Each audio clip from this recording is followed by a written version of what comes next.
எனக்கு பிரியமானவர்களே, துஷ்ட மிருகம் என்று சொல்லும்போது அது அசுத்தாவியின் கிரியையை அது குறிக்கிறதாய் அது இருக்கிறது.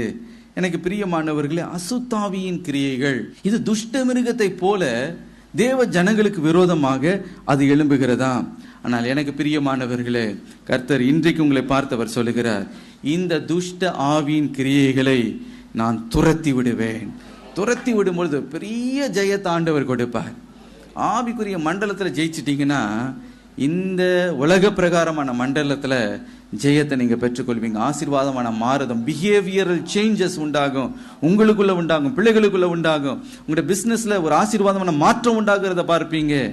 ஆம் பிரியமானவர்களே, ஜெயத்தாண்டவர் கொடுப்பார். கர்த்தர் என்ன செய்கிறாராம், எந்த தீங்கு நம்மை அணுகாதபடிக்கு அந்த தயவு என்றதுனால நம்மை மூடி மறைத்துக் கொள்கிறார். ஹல்லேலூயா.